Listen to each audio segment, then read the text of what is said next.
No, pero además miente, porque todo parte de decir que, lo he escuchado en Milei, lo dijo en un par de debates cuando fue electo presidente, que el salario en los 90 había sido de $1.800 promedio, y es falso de toda falsedad. En los momentos más auspiciosos estábamos hablando de un salario promedio de $700, un peso, un dólar. Y sobre el final de la convertibilidad estábamos hablando de un promedio de unos $970, $980. Y estamos hablando en un momento donde la Argentina era cara en dólares, con lo cual un salario era caro en dólares. Ahora, un dato. El salario mínimo vital y móvil entre julio del año 1993 y julio del año 2003 fue de $200. El salario promedio del convenio colectivo de trabajo en el mismo periodo, y te soy más exacto, entre julio del 1991, poquito antes, y el año 2003 fue de $400 aproximadamente. Eso implicaba que vos tenías congelado dos bases de salario mínimo vital y móvil, que es el que orbita en el ámbito del Estado. ¿Y eso qué significa? Si durante 10 años tenés congelado el salario mínimo vital y móvil, eso significa que desaparece el Estado de tu salario.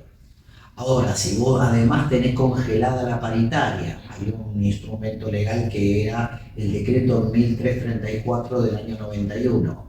Si vos tenés congeladas también las paritarias, significa que también desaparecen los sindicatos de la historia de tu salario.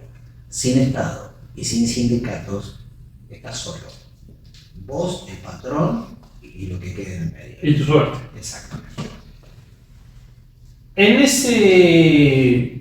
En todo esto que vos me estabas comentando sobre el tema de las computaciones y demás, hay una parte en donde habla estrictamente de modificar el sistema de registración, prácticamente promoviendo el fraude laboral. ¿Qué es lo que lleva o qué es lo que podría llevar adelante un empleador sobre este tema en particular? Mira, si yo tuviera un emprendimiento, no sé si ahora, si yo fuera dueño de un boliche, sería dueño de una empresa y te quiero contratar a vos, vos dirías, ¿querés ser mi patrón? Y yo podría decir, sos mi trabajador. Mira qué posesivo.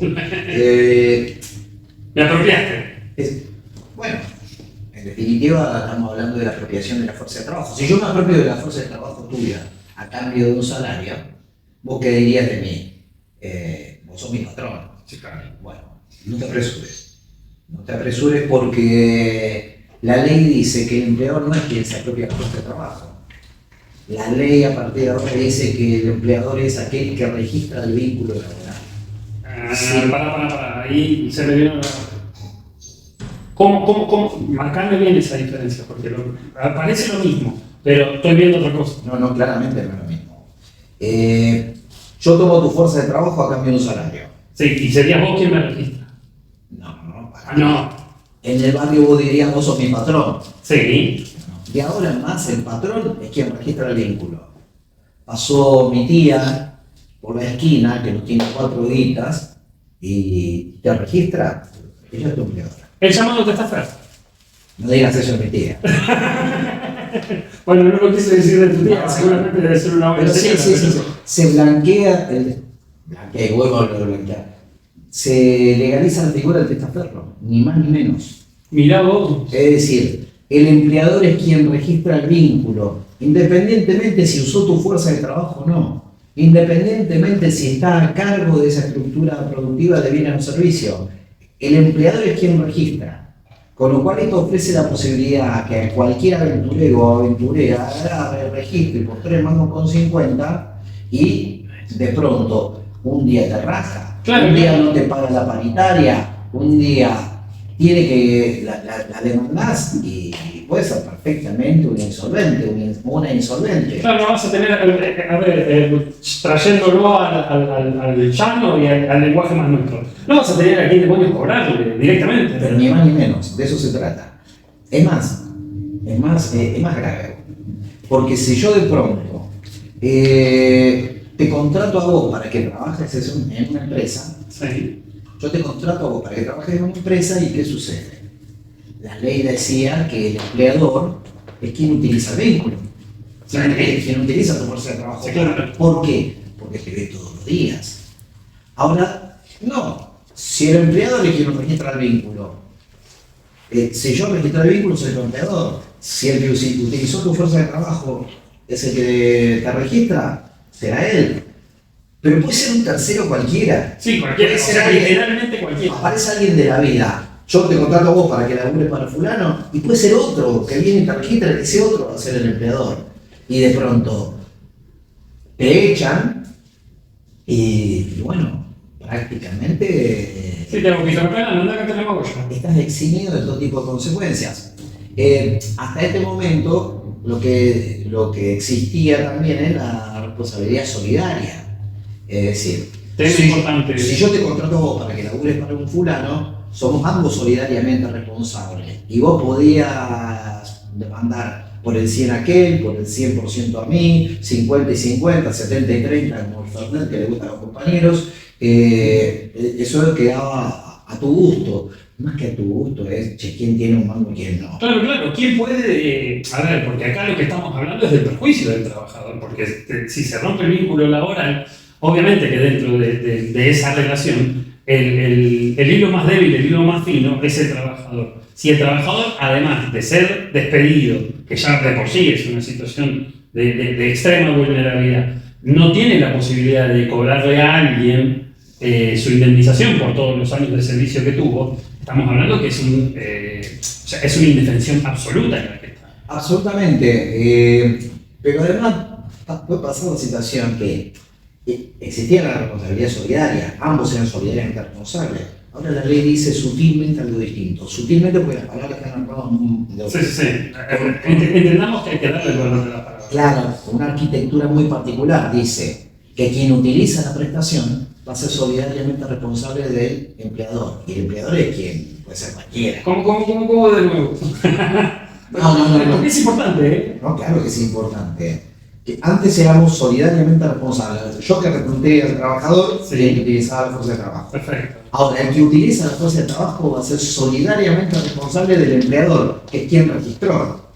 Y en ese marco yo te digo, no, pero acá no pasó Pero no nada. está diciendo ambos son solidariamente responsables. Lo que está diciendo es que ese es solidariamente responsable de aquel. Con lo cual es un sistema de, primero arranco con quien me registró y después voy por el otro. No son ambos, sino son solidariamente, pero solidaria y subsidiariamente responsables. Primero iré con al testaferro que me Sí. registró. Que no es tu tía en este caso. Luego veré el que utilizaba mi prestación. Qué bárbaro. ¿Cómo es bueno que hagamos foco en este tipo de cuestiones? Porque, primero, para darle el valor que la palabra tiene y una palabra puesta en el lugar indicado puede mejorar o puesta en el lugar equivocado puede perjudicar de una manera muy severa al trabajador. Y en este marco, lo que vos estás planteando, es muy grave lo que estás diciendo, porque mirá si el testaferro le va a decir al verdadero dueño, che, mirá, necesito que vos digas si yo voy a ser solvente o no, o si yo tengo la capacidad de afrontar una indemnización ante ese que es el perjudicado. Entonces es tremendo esto. Mira, esto es así. El derecho al trabajo y el fraude laboral tienen la misma edad. Exactamente la misma edad. Es más, te diría, nacieron el mismo día. Claro, uno según no existía el otro. Exactamente.